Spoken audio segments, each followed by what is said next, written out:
A warm welcome to all of you tonight. How about that fire drill tonight?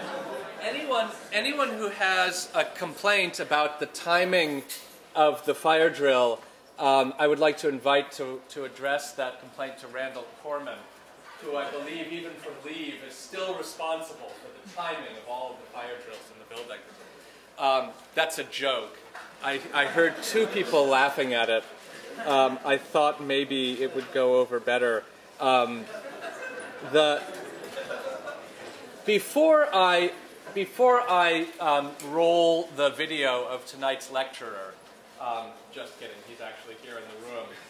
Before I introduce tonight's lecturer, a few words of general welcome. Scanning the room, it looks like I'm mainly preaching to the converted here, but just a reminder that to anyone who's here from the Syracuse Architecture community, these lectures are open to the public, and we encourage attendance from outside the school. For those of you who are here because it was conveniently on your way between studio and getting out of the building, this is the first of many lectures that we have, lectures and events that we have scheduled for the spring. I printed them out, in fact. You may have noticed there's no poster hanging in the building yet. I printed out the list of lectures, symposia, workshops, and events scheduled this spring for Slocum Hall and for the Fisher Center, our new facility in New York City. And the list runs 7 pages. In fact, when the dean read this list at the faculty meeting last week, it took something on the order of, 40 minutes. So I'm not going to read out the list of individual events. That poster is due up in moments. I've seen printed drafts of it floating around. Keep your eyes open for it. It's going to be a spectacular series, both here, as I said, and in New York, for those of you who are available to attend it, to attend lectures there. For now, a few words on Jimenez Lai. In a 1987 text, City Image Materiality, Fumiko Maki, master of Japanese postmodern architecture, contrasted the hierarchical order of the clock with the homogeneous vapor of the cloud. Observing the changing fabric of post-war Tokyo, he proposed that the state of the contemporary city approached the latter. Maki's approach to an architecture in this context, which became foundational to his aesthetic of fragmentation, couldn't have asked for a better slide to illustrate my introduction of you. Thank you, Jimenez. Aesthetic of fragmentation was to imagine buildings of clock-like parts organized in cloud-like assemblies. Tonight's speaker, Jimenez Lai, is also very concerned with how parts assemble. At times, this pursuit in Lai's work is quite literal. In his recent project, Speechbuster, 99 Chairs with Grayson Cox for Storefront for Art and Architecture, the diminutive mass of Storefront's gallery breaks apart into 99 pieces of urban furniture. At other times, and I think these are the highlights of his work, the pursuit is more transcendent. In his 2011 installation White Elephant, now in the permanent collection of MoMA, an eccentric volume hollowed out and lined in cowhide, which when tipped into various positions of balance on its rubber-tipped protrusions, creates novel opportunities for its occupant or occupants. It is the kind of architecture I very much wish I had had more access to in college. Lai, like his postmodern antecedents, sees singular beauty in the coming together of parts, albeit in a new millennial fabric, in which the clock-like parts, when discovered, are quickly isolated and removed by robots, and cloud-like assemblies nefariously gather your personal details and record your correspondences. In this context, the characteristic that sets Lai apart from even his most virtuoso of contemporary part makers is his gift of animus, the bringing of life to objects, or as he refers to it, narrative. His 2012 book, Citizens of No Place, published by Princeton Architectural Press and supported by a grant from the Graham Foundation, is an exploration of how the parts that make up our contemporary condition fit together. Lai's confidence in the power of the story to accomplish this is equal parts charming, naive, and brilliant. Jimenez Lai is assistant professor at the University of Illinois at Chicago, Previously, he has lived and worked in a desert shelter at Taliesin and resided in a shipping container at Atelier van Leishout on the piers of Rotterdam. Before founding his Chicago-based practice bureau Spectacular, Lai worked for various international offices, including OMA. Lai is a winner of the Architectural League's 2012 Young Architects Award and the Debut Award at the 2013 Lisbon Triennale. He will be representing Taiwan for the 2014 Venice Architectural Biennale. I first met Jimenez Lai in person in Chicago in 2011 when he invited me to a panel at UIC and a tour of his home and studio, but I've known him since 2007 when, while working with Emily Abruzzo on 306090's 12th book, Dimension, I received his unsolicited contribution, Vertical Urbanism, a kind of mashup of Chris Marker and Duncan Jones done up in the style of a beta version Chris Ware. The piece, which concerns the personal struggles of a test agent for life atop skyscrapers that reach into the upper atmosphere, is a manifesto for themes that Jimenez has continued to explore: density, interiority, and heterogeneous juxtaposition. It is also a reminder that architecture, no matter what its size, color, or shape, is never greater than the relationships that occur within it. Please join me in welcoming Jimenez Lai.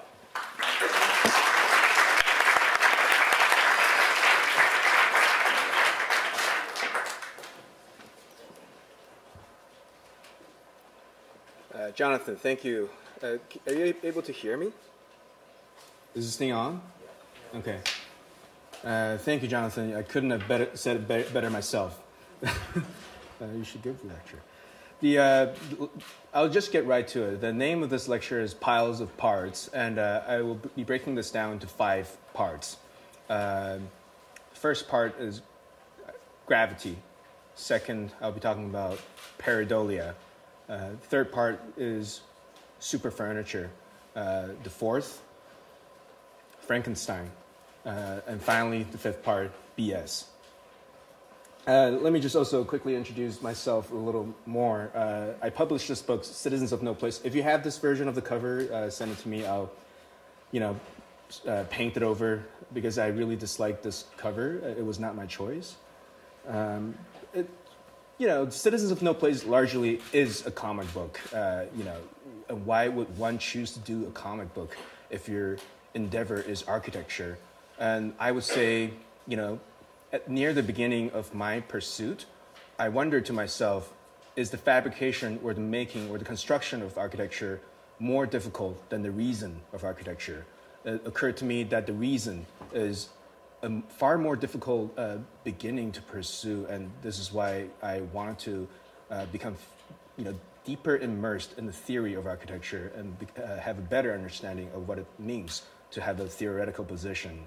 And if I were to say theory, what is theory? I asked myself, and theory is not fact. Theory is not. It should not be dogma. Theory is nothing but an expert opinion, well-articulated expert opinion, communicated to those who, speak the language. And if line or line type or line compositions would be the language of architects that we communicate in representation, it seemed natural to me to tell the stories of architectural reasons in the format of a comic book, or the frame-to-frame relationship that a page is constructed of. And sometimes these drawings gets translated into installations, and other times the installations, gets translated into, let's say, designs of interiors of, houses. And other times the design of houses or explorations and discoveries of these, models and built work gets translated back into drawings. And I'll get into all of that. So the first part, gravity, and to open the first part that I want to talk about tonight, in gravity, I want to show this first project. This project is something that we're working on right now. It's an installation that we'll be building next summer, or this summer in Toronto. The pursuit of this project, I guess, would be thinking about the weight of pentagons as a shape, or the 5-sided shape that we associate so well in terms of its visual language as a house. And what we wanted to do was to slice the house at 45 degrees, into 5 parts. And as you slice the house into 5 parts, the datum line of the pentagon would favor one of the 5 sides. And as you flip them around, different types of, social dynamics can be afforded. So this was a thought that's behind this project. And as well, the 45-degree cuts helped us, let's say, literalize or physicalize the architectural projections that I'm interested in and exposing the oblique surfaces. And, this pursuit of rotation and the rotation of platonic solids or geometries really came a long time ago when I first was living in Taliesin. At that point, I had a strange fascination with the Broadacre city. Both the Broadacre city and Al and I were just talking about the phalanstery. I was interested in both the phalanstery and Broadacre city. And, like any socially conscious young person, I was thinking, are we just going to, sprawl forever? And, wouldn't it be funny to inscribe the Broadacre city within a rectagon, rectangular shape, and, set it free as a spaceship. So if we inscribe the rectangle, the Broadacre city into a rectangle and then make it into a spaceship. But the ramification of, putting the Broadacre city into a spaceship had many follow-throughs for me. And that's when I really also began thinking about telling the story. And so what does it mean to have a spaceship that travels forever? Do we retain the state of culture over time? Do we now have a different relationship between plans and sections because of gravity? Are plans and sections different drawings? Or because they're not, they're just different orientations or different projections of the same orthographic cut. And this pursuit, as well as a young person with a little too much energy, I just wanted to build something. I wanted to study the 4 sides of plan sections or 2 interior elevations and the reflective ceiling plan, and treat them all as plans, and build a temporary large model in this sense at Taliesin. But as I left Taliesin and finished up school and began a career in the academy, I also continued thinking about what is the role of a section, and what does the section favor, or what do the plans facilitate? Do the plans facilitate a kind of organization or a type of vision of social engineering? And through the social engineering, do we look beyond just shapes? Or are the shapes themselves equally as interesting as elevations in terms of their outline of the mass? And so these are the type of things that began to, interest me, and I, was exploring them in the forms of the comic book. The comic book was increasingly becoming more interesting too, because I was able to slip in a lot of Easter eggs. I was able to slip in a lot of Easter eggs in terms of accidental or deliberate quotations of people that I love, or read books that I like to read. Accidentally or deliberately slipping into lines such as a case for the flat generator plan versus section. And this also increased, let's say, a heightened awareness of what gravity entails beyond just rotation, right? If we look at the peeling up of the roof garden in the case of the Villa Savoie in the 5 points of architecture, earlier I was with my students talking about this, the free facade, free plan, pilotis, ribbon window, and roof garden is a declarative statement about the state of architecture at the beginning of the 20th century, when we're talking about artificiality and its ground's relationship with land. And so the complete peel-off versus the subtle peel-off, or the continuous surface from inside and outside, these are, let's say, really nuanced readings that I didn't otherwise have until I looked at gravity really, carefully. So gravity was that, and in 2008, I was finally able to fully mobilize or motorize, literally, this study of the 4 interior orthographic drawings. So if we take the square, the platonic solid square, and inscribed it within a circle and rotated it at once an hour, exactly like a clock. One of the four sides will become parallel with the ground every 15 minutes. Also, every 7.5 minutes, someone may collide onto somebody else, causing a lot of interesting social experiments. But if we look at the Platonic solid, what is this geometry as it rotates? The revolution of the square, really we're looking at a cylinder. We're looking at the cylinder as it, tumbles the four interior continuous surface of the orthographic projections, the impossibility to produce meaningful longitudinal cuts, but the only cuts that would be interesting to look at somehow were the cross sections. And this leads me to my next major installation, the White Elephant, and I'll talk about it under the category number 2, pareidolia. And I'll define pareidolia through this session, but first I will talk about the White Elephant.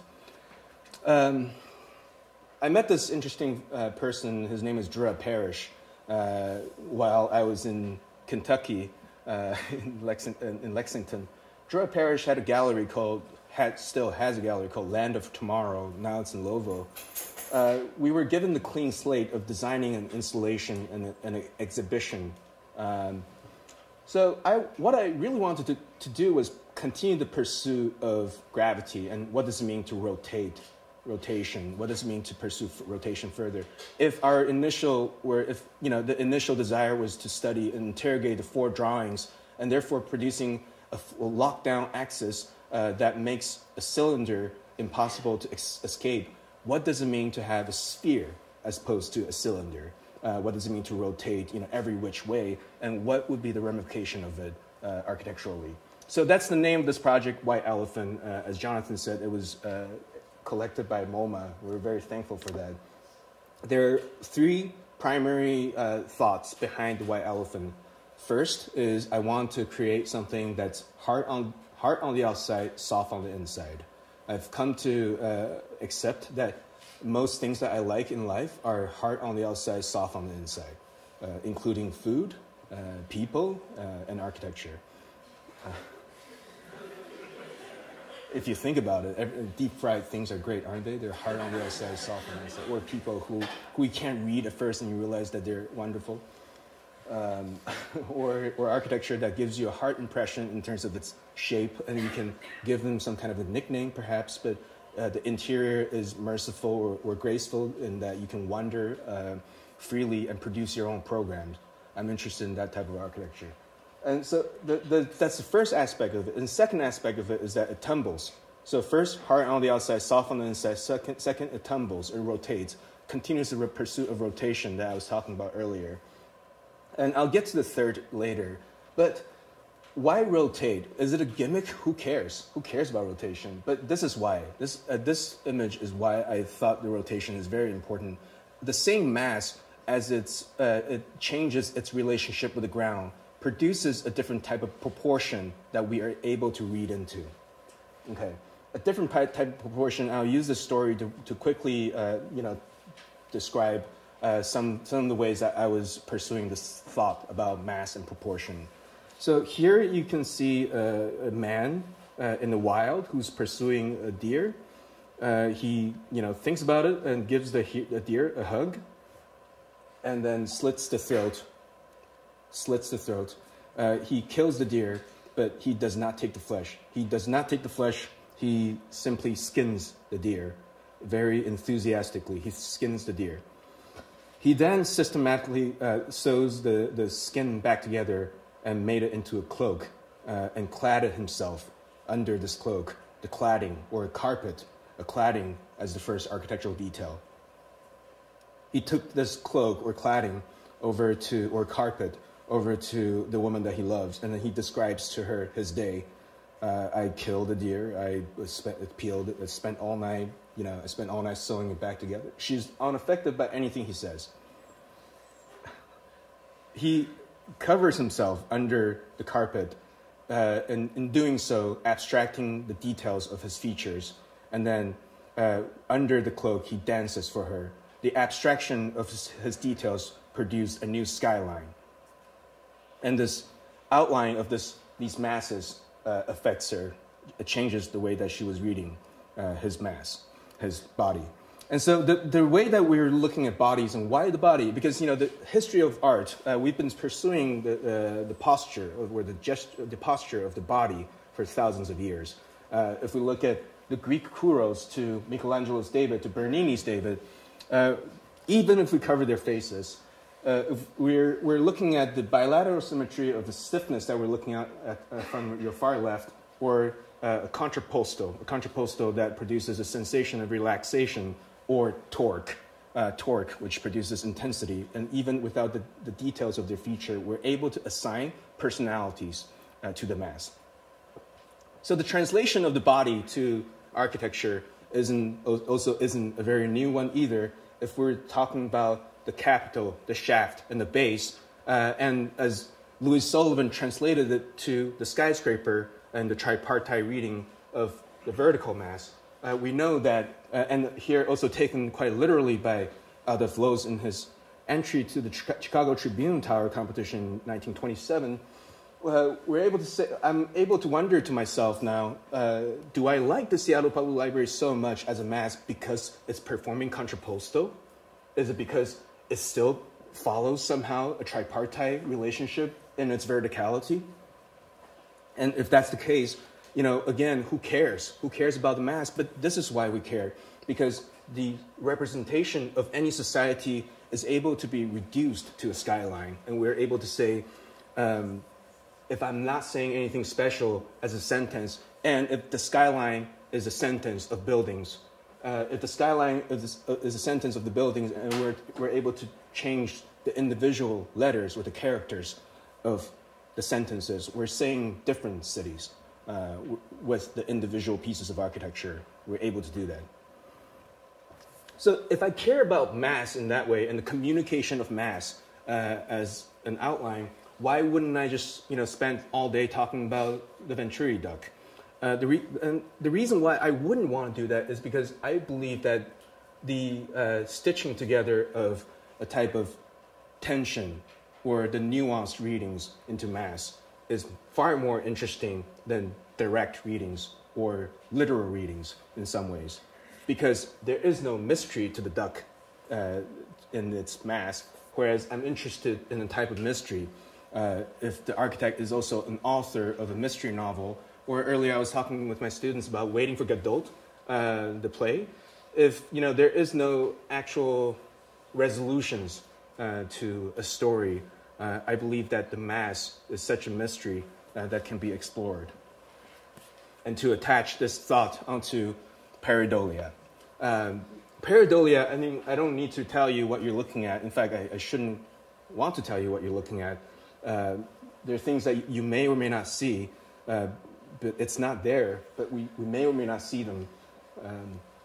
So the Mars face is the poster child of pareidolia. Pareidolia is an ability that we all share as Homo sapiens. It's a essential evolutionary trait that allowed us to form societies, in that we're able to read intentions behind faces. We're able to identify friends from foes within split seconds. And this ability extends to our misreading of inanimate objects. We're able to read inanimate faces and bodies out of inanimate objects, and even assign genders and characters to them, meaning our ability to perform formal analysis is so hardwired in all of us that it's shocking, truly, how few the elements that are required for us to perform this task. The few elements that's required for us to perform this task also relates to the way that we reconstruct the elements. If we think about, and sure, most of you have taken drawing classes to draw faces. This is usually what you first do. You do that, and then you do this. You identify sort of the midpoints, the boundaries, and finally what you're left with is some kind of a foursquare and an I-square. And so the management of parts within a kind of grid is something that once the ability to cloud watch changed the way I was thinking about exactness and non-exact figuration, it afforded me to be thinking that the composition of suggestiveness. So here we're looking at the moods of Emma Watson versus the moods of Kristen Stewart. What's important and noteworthy is that the eyes and the nose and the mouth are grown on the face of Emma Watson. She cannot take them off, but the nuanced composition of distances and controls she's able to communicate with us in many ways. And this, I believe, is manageable for architects in many ways. So here we're looking at John Hayduk, and John Hayduk. In a way, we're looking at the fluid relationship between our control of curves inside of grids. In a very sensible way and rational way, upon this realization, I guess the work of Bureau Spectacular has been changing. We started thinking differently. We started thinking about composition differently. We started thinking about the writing of the tension, or writing of the suspense of this mystery novel a little differently. And we started even introducing character a little differently, thinking about, the fine line that one will walk between exactness and non-exact figurations. So whereas once upon a time we would walk in the worlds of exactness, where we would borrow, the icons that one would associate postmodernism with, here, we were thinking, man, this is so smart. At that point, I was thinking, this is so smart. Let's take a collision of iconic shapes from, and so therefore simultaneously taking on the postmodern project and, engaging the digital project of doubly curved surfaces. But now, I think this realization of the pareidolia changed this a little bit. So, number 3, superfurniture. After leaving Taliesin, after leaving Taliesin, the combination of Taliesin and Atelier van Lieshout was a really important time in my life. I was working for this guy, Joop van Lieshout, in Rotterdam. This is the type of drawings that he would do, these types of drawings, and may or may not see, it had a heavy influence on me. And this was the first project that I worked on when I landed in Rotterdam. This is called the rectum bar. It was real important to Joop that we sculpt in, these things, and I was in charge of finding brown. We're stitching together this large brown bag and stuffing it with foam so that kids would be able to jump all over crazy, and we can stuff the brown tubes of foam inside of the rectum. The working environment was here. I was working here on the piers of Rotterdam. As I was an illegal worker at the time, I was unable to easily find housing. Joop and his company was saying, yeah, no problem, just live in one of these shipping containers. So I was staying here inside of this shipping container, which it was modified. It was a piece of art, I guess, but really uncomfortable to live in. I was calling my brother at the time, telling him, "Oh, I live by the ocean." He had a different image in his head. He had this idyllic image of a beach, but the scattering pieces. The scattering pieces of the box, also the stark transition from a normal society that I was living in to the desert shelter of Taliesin and then to the piers of Rotterdam, I guess reframed something in me, which at the time, this is what I thought. I don't need a whole lot of material possession. In fact, I just had 2 bags, and one of them was a backpack. So this idea took me back to Chicago when I finally had a full-time job in my life. I built this box back in 2009. Back in 2009, I started building this box. I was calling this project the Briefcase House. The Briefcase House was a box of privacy, and I would put everything that I owned and contain it within this boundary. And everything that I owned, this is my cat, by the way, Helvetica. And you could shut this off. And what's also kind of interesting, I guess, is the inside and outside diagram of the noli plan sense of the word is that I was able to paint the inside black when I'm outside of it, or when I'm inside of it, I had a super thick wall cavity, really, really thick, so thick I fit my office in there. So this would all be black when I'm inside of it. And this was a really liberating thought as well, especially when the white elephant came back. When the white elephant came back, before I went to New York, we started facing this problem where it was difficult to walk. This space in Chicago is quite large. It's something like 55 by 25 or so. It's quite big. But suddenly we had very little space, and the outlines of what you can walk around suddenly made spaces really, really specific. Whereas once upon a time we had a flexible space, we now had a really inflexible space, and the figurations really commanded how we behaved. So the idea of super furniture, I guess, you could say it's no longer a furniture. It's too big. It's way too big to be a furniture, but it's also too small to be architecture. It's not architecture.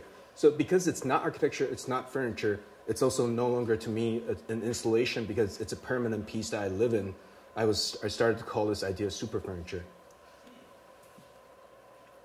The idea of super furniture sort of caught the attention of some other people.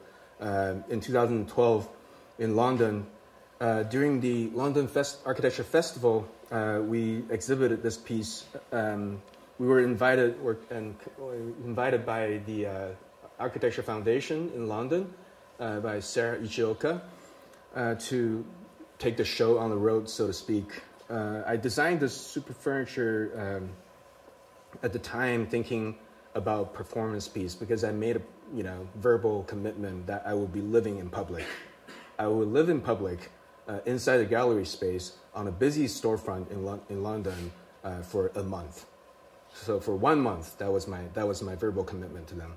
And at the time, this also really influenced the way that I was thinking about the design of this project. Thinking of my two favorite performance artists, Joseph Beuys and Hugh Hefner. And my question at the time that I was thinking was, who's the real extrovert? It might be an easy answer, but it may not be an easy answer either, because Joseph Beuys took himself out of context. He staged himself to be a different person. When he was in public doing his work as a performance piece, he was not himself. Whereas Hugh Hefner invited people to his house, to his own context, and the staging of it made the answer to this question not so clear for me.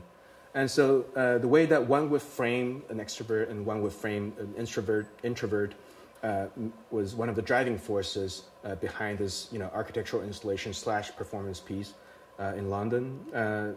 Yes, the design changed quite a bit, but I lived up to my word and lived there in London. I even filmed myself. It's really a strange experience to film yourself sleep.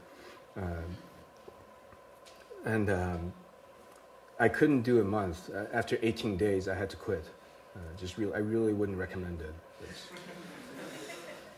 But too big to be furniture and too small to be building, right? This idea of a super furniture, as I explore and further unpack this thought, I always return to René Magritte's listening room from 1953. Yes, I'm very curious about the content of the apple, but I'm actually even more curious about the leftover spaces that the sphere produces within a square or a box. And the leftover space, as I was saying before, it renders something that used to be flexible to be inflexible, and something that I celebrate to be actually more interesting. The inflexible or specific programs, the specific programs that are driven by figuration.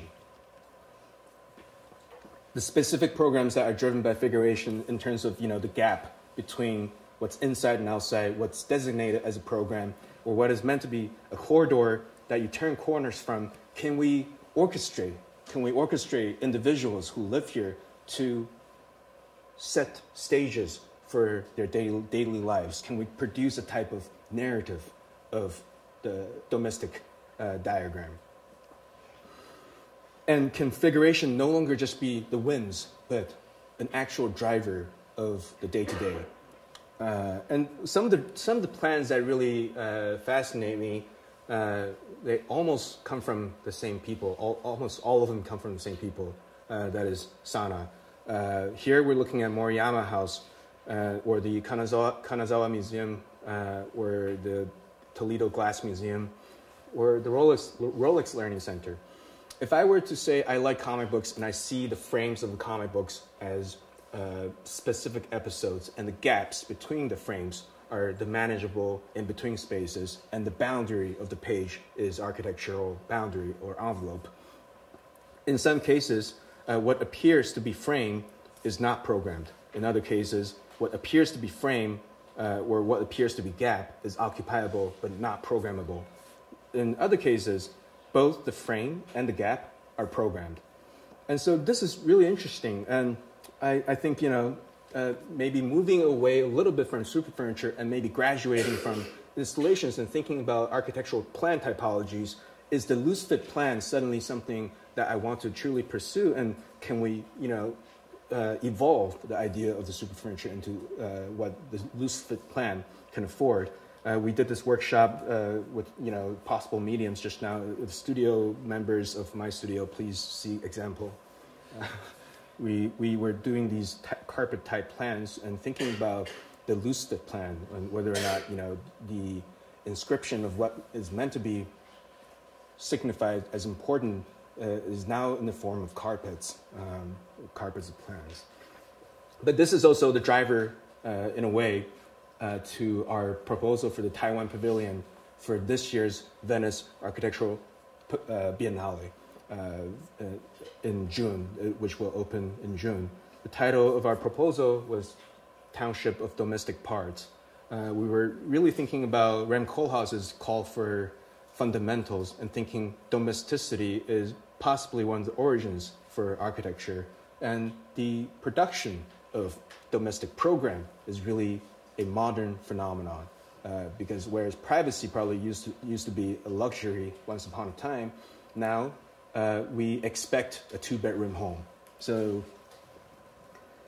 we were also thinking, as I was saying, the graduation from installation making to an interrogation of typology making in plan.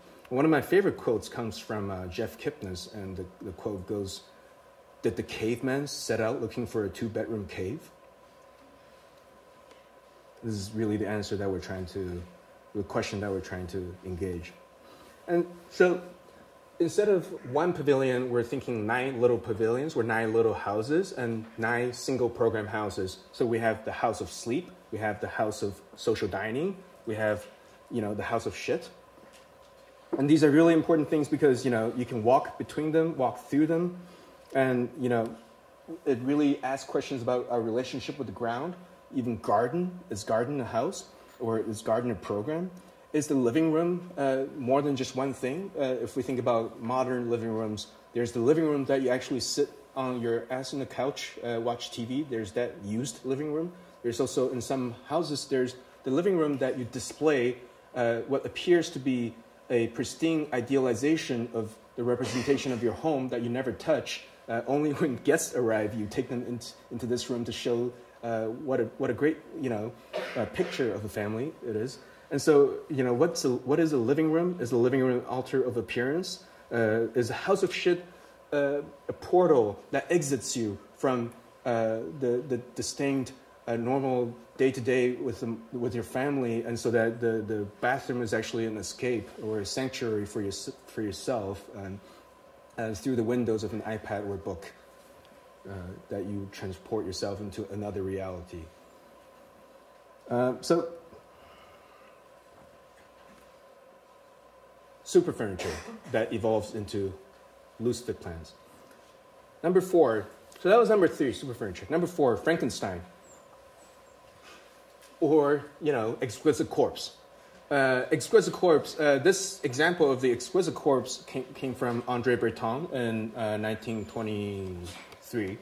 And he was playing this game with his friends who were the founding fathers of the Dadaist movement at the time. And he was, exquisite corpse. If you're not familiar with this game, you're assigned a part of, what's expected to come, except you're not sure what was treated before and after, therefore producing this jarring whole that is made up of distinguishable parts. So the part-to-whole relationship is now really jumbled up because of the readable differences.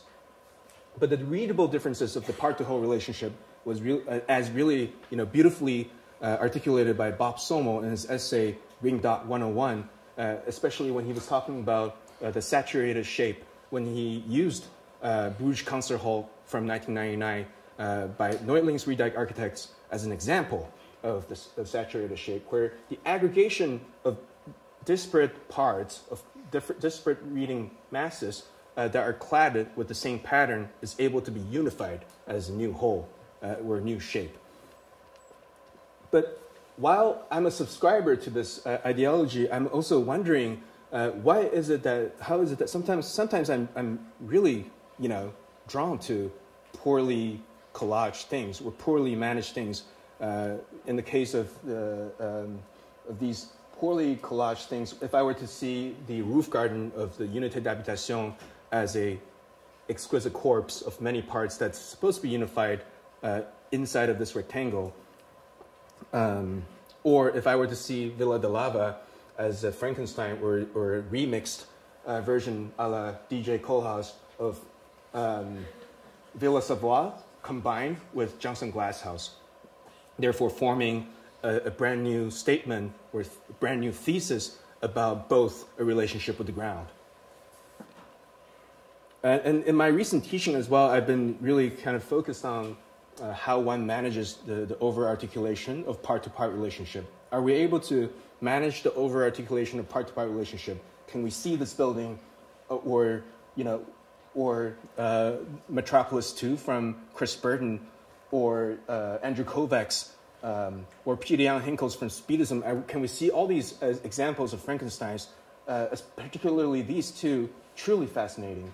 Or can we see New York from Las Vegas as a translation of the cliches of urbanism into a singular architecture? Because this is a building, this is not a city, but it takes the cliches of a city to make a building, a Frankenstein in some ways. Or can we look at the juxtaposition of part-to-part relationships within expected wholes as, Frankenstein's in plan as well, here in Compromatio. And this has really influenced our recent work. We're currently trying to make chess pieces out of folksy-looking hoarding material. And as well, it's been influencing the way that I draw comics too, thinking that the aggregation of different parts of the houses, as I'm drawing the frames, I'm also drawing buildings. The pursuit of Frankenstein project maybe began early in 2013 with Joanna. We were really thinking about, how do we, so this was a competition that we made to a Russian competition call in a park. We were thinking, can we take multiple figures and aggregate them into a singular figure? And can we discover a new type of building that may be somewhere between Queen Anne style of architecture and castles? And we were also using this as an excuse to really think about how do you draw elevations better, and how do you use lines to draw elevations better to distinguish parts in a very subtle way, if at all possible. And does the aggregation of parts influence the interior, both in section and in plan? And there were several different avenues of pursuing the same thought. So the aggregation in a manner of bundling. So bundling was one, encasing was one, making it into a skyline was one, So as we, did a whole bunch of these type of aggregation of parts, we're also surprised at times at the type of drawings that it produced that we weren't anticipating.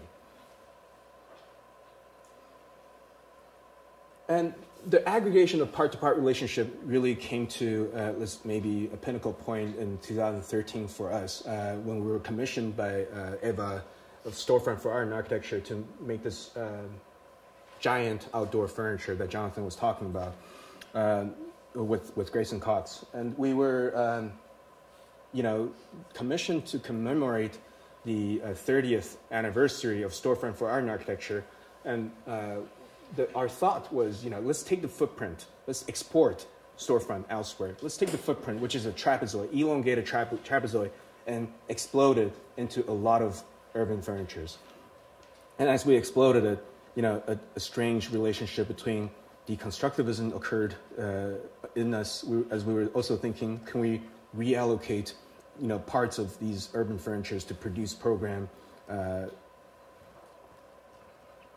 And, as it opened, this project opened twice in New York. This is the first time it opened back in May without the actual cladding that we were looking for. But at the same time, on the same train of thought as cloud watching or pareidolia, it gave us a different lens into the project. Also, one of my favorite quotes of all time, which was, if you set the stage, players will play the part. If you set the stage, players will play the part. So, it is a liberating thought for me as an architect in that and I mentioned this before, social engineering, if we're constructing the narratives, if we're inviting people to behave in certain ways, we're inviting people to behave in certain ways that are outside of themselves. If we set the stage in a way that we're not just looking at art, we're looking at ourselves, we're looking at each other, a type of social dynamism is bound to happen where, if I'm gawking at somebody, it's really rude or uncomfortable, but if I'm gawking at somebody at a certain distance, a measurable distance that an architect may or may not have intended for, suddenly you make this vortex of citizens that behave slightly different because they're both spectacles and spectators at the same time. The individual pieces themselves, we cladded them over time. It was really great because we wanted to find ways of heightening the corner with thick lines in a cartoonish way to think of, curvature, doubly curved things, and line weights in some ways. The whole thing was fabricated by Mr. Reeves Rash. Reeves Rash, if you fabricate anything, if you should call him. Reeves Rash is possibly the greatest American fabricator today. This is his shop out in northern Kentucky. I love Reeves. He without him, this project or the White Elephant wouldn't happen. And so as we, brought this to Super Pier 57 and, distributed it, and this became the setting for a really wonderful meeting between former directors. Here you can see the four former Kyung Park, Sarah Herda, Joseph Grima, and Eva Frank sitting together. It was a really amazing moment to witness. And I also want to draw attention while we're talking about the over-articulation of part-to-part relationship. I want to draw attention to Greg Lynn. Greg Lynn and company. I'm not just singling him out. I'm talking about the type of brick problem projects. I've been thinking about this a lot. The nature of our tools or nature of our facilities affords us an ability to produce really interesting bricks. The really interesting bricks may or may not have an interesting, outline or boundary. Sometimes the bricks aggregate until we run out of material or we run out of room. The same reason why I have a severe dislike for Jackson Pollock is why I think about this type of work that way. It's a happenstance. It has no regard for scale, size, and effects, I think. I may change my mind. But another type of brick problem, Enzo Mari, gives characters to the brick. it expects a boundary of the bricks. And so in a way, I think as we were working on this project, we were really thinking, let's give some sense of characters to the bricks. Let's anticipate gaps. Let's anticipate a final boundary of this thing. And the gaps actually really worked. It was really attracted to certain individuals. So we've gone through gravity. We went through rotation with pareidolia. We were also talking about superfurniture. Just now I was talking about Frankenstein. Lastly, I want to talk about BS. Thanks to Michael Speaks, who introduced me to this book from Harry G. Frankfurt. I had a new profound look on life as it is, as it were. The cliff notes of this book is as such. There is a distinction between lying and bullshitting. Lying relies on the truth. In fact, it acknowledges the truth. It accepts it, embraces it. It simply covers up the truth. That's lying. Bullshit, on the other hand, does not require truth. In a way of the fabrication of culture, if we anticipate the coming of culture, we somehow fake it till we make it, in some senses. And so in a way, we bluff it until it becomes as real as concrete. At times, we bluff it until it becomes as real as concrete because nothing we do within the confines of the academy is real. And therefore, what is it that we're doing with each other? And I wonder to myself, and I concluded, what we're doing is we're conversing with each other. We're conversing and generating a type of well-articulated way of anticipating and welcoming the production of culture that the architects can do. The production of culture through the language of drawing, or the communication of drawing, and that made me, start really thinking about the specificities of line type, the specificities of projection. So what are the types of individuals or organizations who favor single point perspectives that produce symmetry so that the vanishing point is in the center of the drawing? What are the type of individuals that deploy two-point perspectives, and what, generally speaking, are their intentions and their relationship with culture? What are the individuals that produce flat-ish drawings that do not require vanishing points? And what are the people who really kind of go to town with the lack of projection plane while without relying on vanishing points? So these are, I guess, very specific ways of thinking about representation, but at the same time, identifying the intentions behind the people who make the language. In some ways, also really, upon this realization of the specificities of the language, it really kind of forced me to change the ways that I was thinking about drawing or storytelling. Whereas once upon a time, I only relied on comics. Now I'm thinking I want to make drawings that engage these types of projection problems or line problems, or the qualifications of black and white. What does it mean to paint everything black, and what are the differences behind painting things black or not? And I started making drawings like this, thinking that the ambiguities of language can, let's say, liberate me from solidifying, in certain senses, the built architecture, and I can maybe swim deeper in the world of discursive drawings. And in the world of discursive drawings too, and as we think about what BS is in terms of the production of culture, fiction somehow really matters in this way. I was saying to my office at one point when we were invited to participate in this exhibition from San Rocco, where they asked us to make a series of fictional homes. At the time, my response was, fiction is fact spoken with hyperbole. And so if fiction is fact spoken with hyperbole, we are going to identify a bunch of houses that we know of and produce strange diagrams or reconstructions of these facts.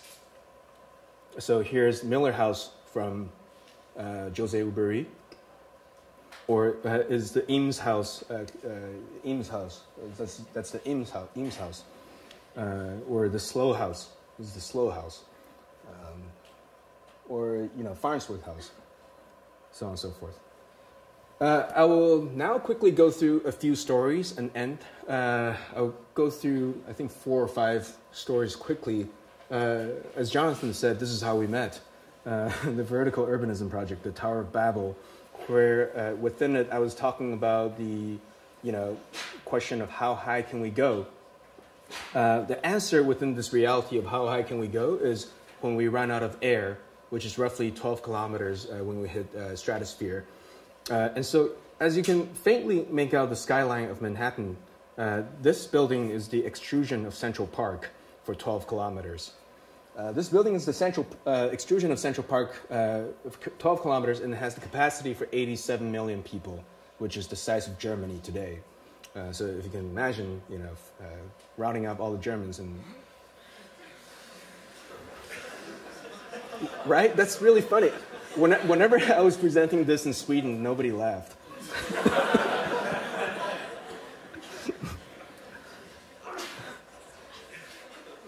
Where, zoning and housing typology are meant to be thought of in section. Or in the story where you're seeing a man sleeping with the building. He's having sex with the building. And he's gently caressing the building. This is our secret.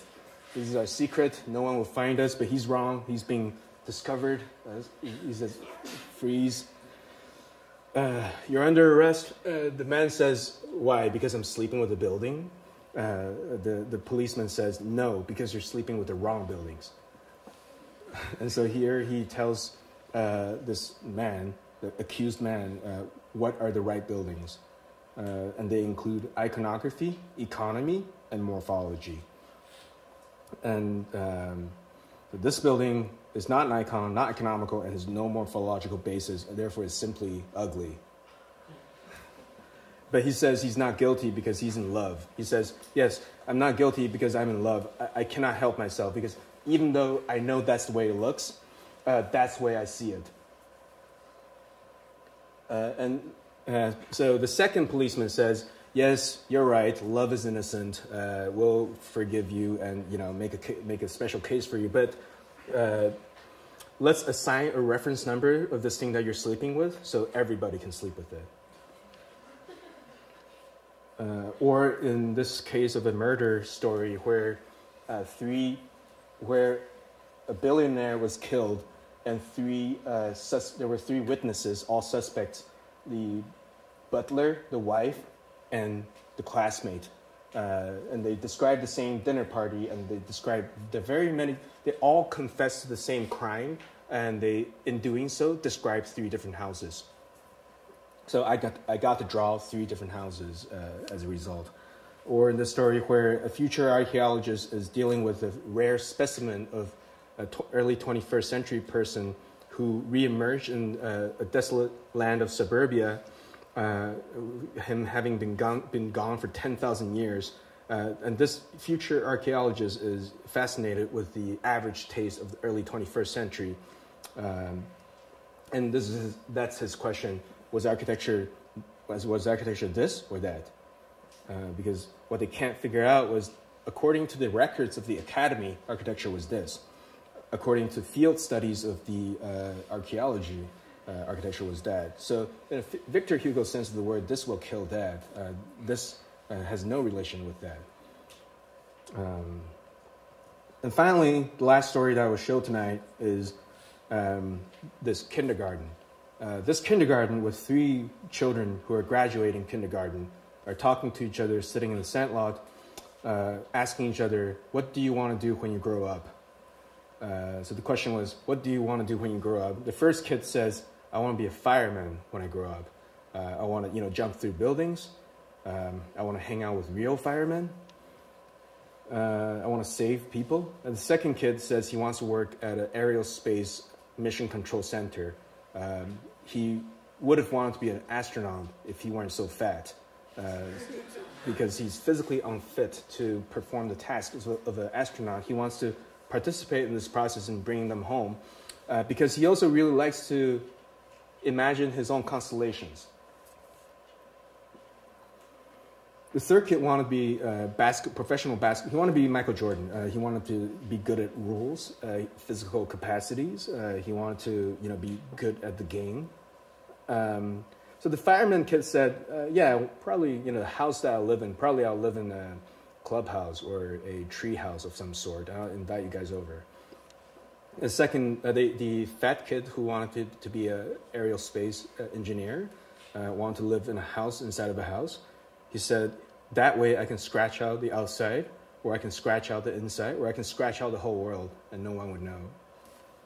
And the basketball kid wanted to, he says, well, seeing as I'm going to be a famous basketball player, I'm probably going to live in a castle. So my house is going to be so big, I'd probably be able to fit a village inside the walls to serve me. So you guys can come over. It'd probably be much, much bigger than any, clubhouse. So they get into altercation, but as they imagine that they don't want to part, they, aggregated all of the imaginary homes together and even the work into one big building. So that's it. Thanks for your time.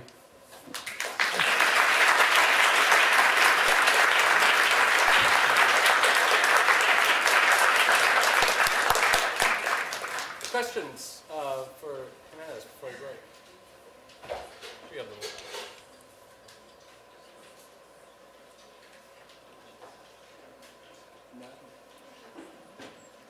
Clarity of argument. I love it. No questions. So I'll try to form a coherent question from a series of thoughts swimming in my head.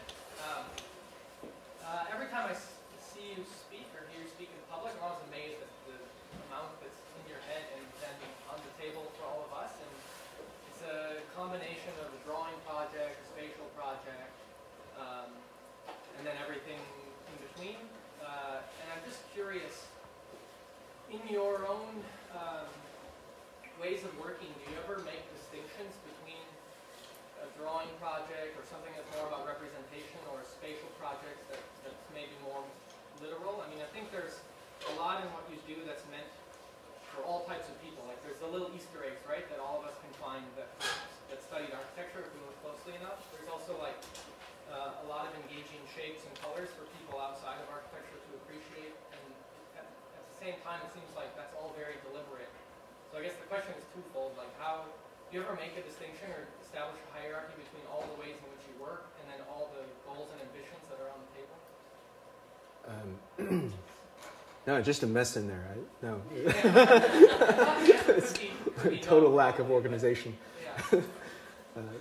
No, but I appreciate that reading because, the Easter eggs, I want to be talking with, like Lydia, for example, right? I want to be talking with Lydia. Like, I feel like there are people with insight, expert knowledge that I, admire. And if I can't myself present a PhD thesis paper because I lack the ability to, I want to at least, nod, right? I want to at least nod through the work. And but at the same time, the ease of reading is also something that I think about too, because like Joanna and I were talking about this. Like Sylvia was saying, never had there been so many so famous to so few, right?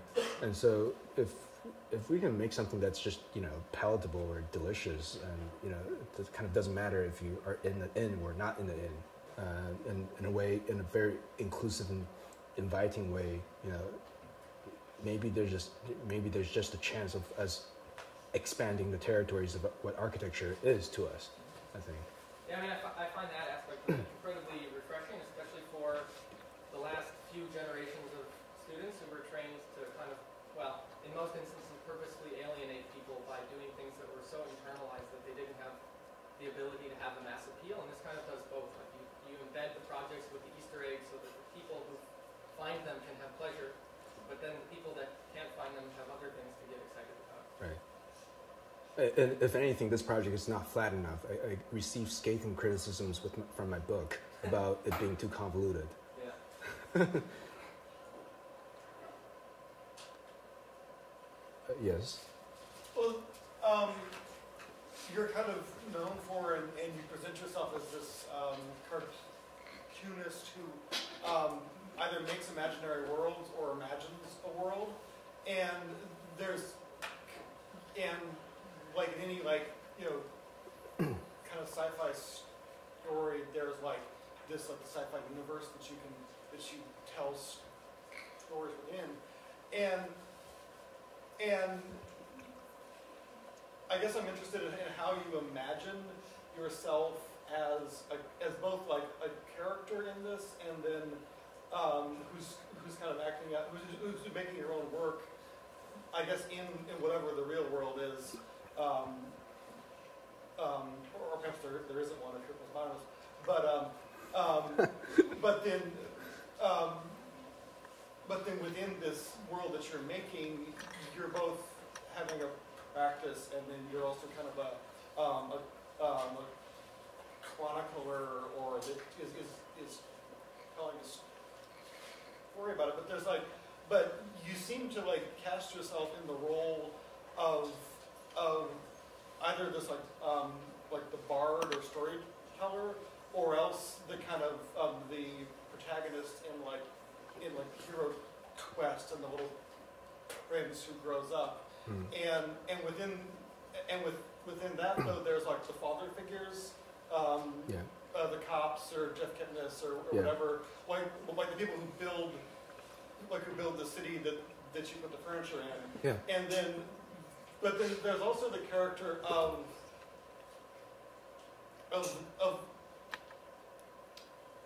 the girl with the wide eyes, who's either la jeune fille or la femme,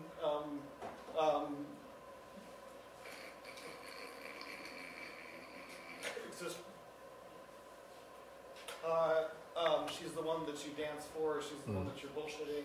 She's the kind of the audience. But who are these characters? And are you ever going to grow up and become the father? Are you going to get the girl, or is she always just out there watching? Yes to everything.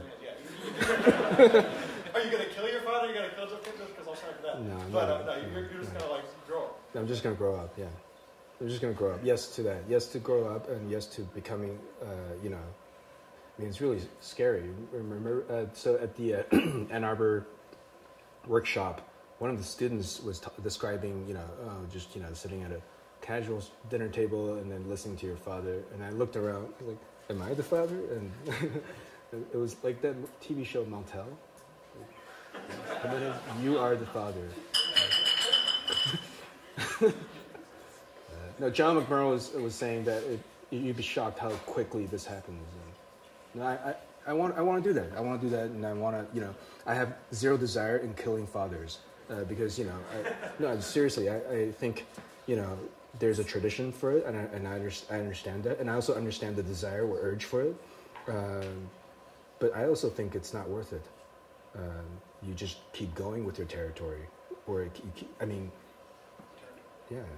going with your territory, and in some ways, it's to me closer to an analogy of a fife and a lieutenant, right? Like, I am a lieutenant now, but the fife is going to die on his or her own, and it just goes on. Yeah.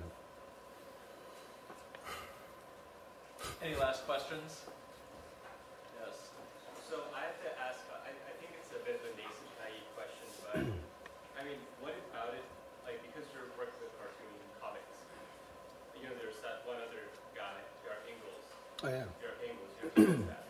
And he's obviously well known for it, but there's obviously 180-degree difference between what you do and what he does.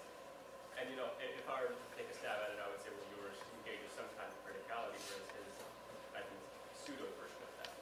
And what about it? What's the critical difference? Is it the Easter eggs? Is it the fact that you actually still focus a lot on drawing rather than he's just representing normative architecture work? What kind of divides you? Because it's obvious there's a difference. I appreciate that, and you should see a continuation of that conversation. Which date was that? Oh, at the Fisher Center. I forget the date, but there is a date. There's a conversation. There's a conversation. I'm actually going to have a conversation with Bjarke Engels about something like this. So this is actually going to happen in New York City. I forget. March something. It'll be on that poster. It'll be on the poster. It's on its way onto the wall. So, yes, that. If you're curious about that question, this is kind of I'm warming the stage. But at the same time, I'll tell you, I think I'm very, in some ways, thankful that he came first in terms of the comic book project. Because as the younger brother, you're always able to see what came, that you don't want to do, right? The accuracy at which I started thinking about what a perspective drawing is, or affords, or facilitates, in his work, and what photographs is or are compared to line drawings, and the language of so talking about this with my students today. What is a figure ground and what is a density of lines? These are very different things because they carry different weights. And I thought he didn't do that, and I wanted to engage. Let's say you say criticality, but I say the academy. I want to engage the academy, right? And whether or not we, I'm like, yeah, I think commercially I'm far less successful than he is, and you win and you lose, and I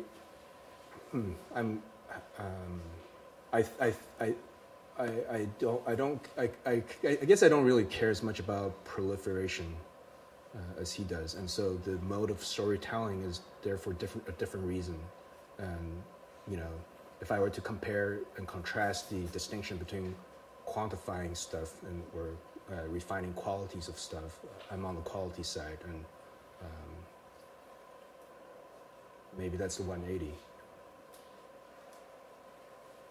John, is that okay, John? So we go a little bit back, and I would say that maybe you had the cartoon project before New York did, because you were publishing Architect before you were Yeah, when I was 20-something. Yeah, we had long hair. I'm curious because you in many ways, it's been nice to see the way that somebody postures differently, say, not just in your drawings, but also say in the way that you represent yourself to us, to the outside world, and to the academy. You talked a little bit about perspective and versus, say, plays at convention, and why you hate perspective versus why you love other types of projections. Mm-hmm. Can you discuss more what made you shift that change? Because I'm thinking about some of your earlier comments that dealt with perspective. Mm-hmm. And was there a relationship between the way that you drew and the way that you're thinking? Yeah, I mean I think the vanishing point is the vanishing point of the one, right? So the vanishing point of the few became far less interesting to me after a while when I'm thinking about the